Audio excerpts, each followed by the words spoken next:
It's just funny that I was correct. Yep. I kept saying that this is just gonna be Nintendo's way to pay you more money, and guess what? I was correct. This is just a dick move by Nintendo. Okay? And they're not gonna change it. The only way they're gonna change it, of course, if people don't buy it. But people are going to be dumb enough to buy this. Okay? So, in order to play N64 games and Sega Genesis games on the Nintendo Switch Online, and again, you only get like 5 or 6 games with it, and you're going to get the popular games, and they're going to get the lesser known titles on the N64 because there's a ton of lesser known titles on the N64. But Nintendo's never gonna give you those lesser known titles. Same thing with the Sega Genesis games. They can only give you the popular games like Sonic the Hedgehog and Streets of Rage and some other games that are very popular. The unpopular games, oh, they don't have no. You're not gonna play those games. You're not gonna play those lesser known games. For example, Earthbound, a very big cult following game.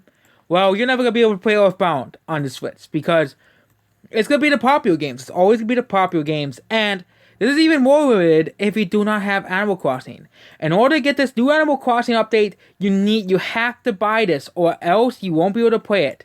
It is Nintendo walking away content that was used to be in free updates, now behind a paywall that you have to pay. And again, for this expansion pack, you're still paying for the normal Switch Online, okay, and you're paying for the expansion pack as well. It's both of them, I believe, it's $20, the same price.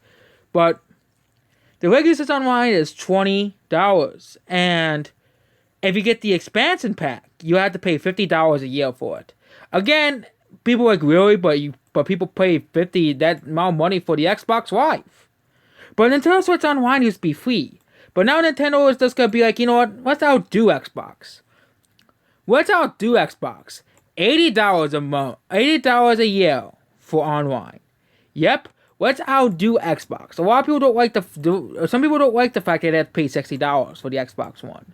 But now, if you want to pay the family plan, which is basically a lot of mothers and older people are gonna pay, so the grandkids can play and they can play, and of course their kids can play as well. Well, Nintendo's gonna make you pay a whopping $80. Okay.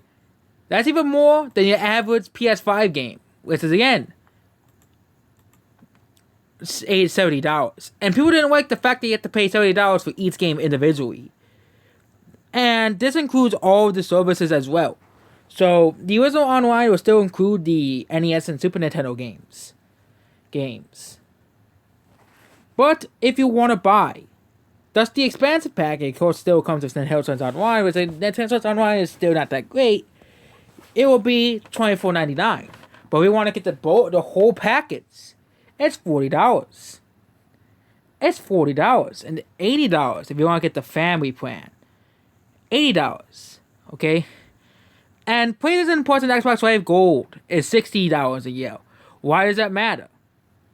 Okay? PlayStation and Xbox Live are $60. Well, in the PlayStation and Xbox games, you get, free games. Yeah, most of them are indie trash that you're probably never gonna play, but you still get the free games. For example, they had like Assassin's Creed for free, the 5th one. They had that game for free on Xbox Live. They had Mortal Kombat. A lot of franchises that I got introduced to were via the Xbox Live service. Okay, they offer huge games for free. What is Nintendo offering? Well, old games that that used to be on a thing called Virtual Console. And Nintendo's gonna pay you for old games that, and yeah, it could be worse. They could be charging $60 individually for each of these games. Like the Mario Collection. But this is the sad Nintendo. This is the sad. Okay? Nintendo used to be the respectable company. And again, people have lost their trust in Nintendo during the Wii U years, which is why the Wii U was such a failure in Nintendo's eyes. But it seems that Nintendo does not learn from the lesson. Okay, Nintendo has not learned from the Wii U days that this is not acceptable. Okay, for example, the quality of the games on the Wii U and 3DS days. It was horrible. That's why the 3DS is still the worst selling Nintendo console. Nintendo handheld. And the Wii U still is the best selling Nintendo home console. And people are like, but what about the Virtual Boy? Well, the Virtual Boy was just a failed experiment. Okay? This is just not acceptable. I bet if enough people complain, if enough people don't complain about this, people, Nintendo's gonna probably say, yeah, this is just pushing it too much.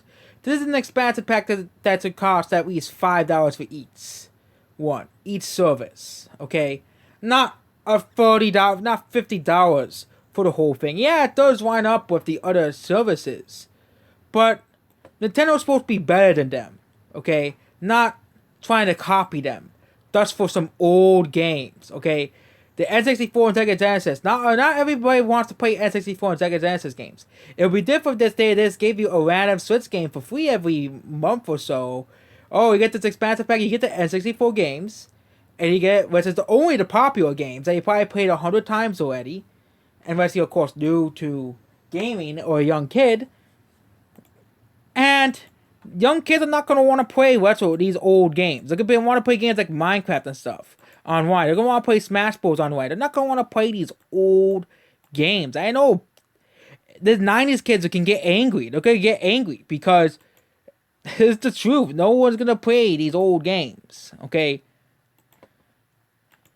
And, it's just a big scam. Especially if you don't have Animal Crossing. If you don't have Animal Crossing, then this is basically just a ripoff. Okay? This is just a ripoff. That's all it is. Okay? If you don't have Animal Crossing, this is just basically a ripoff.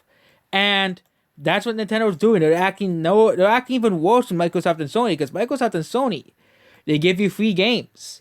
They give you free games if you do the membership. And of course, you can't play on one without the membership, but you still get more out of it than the Nintendo one. Okay?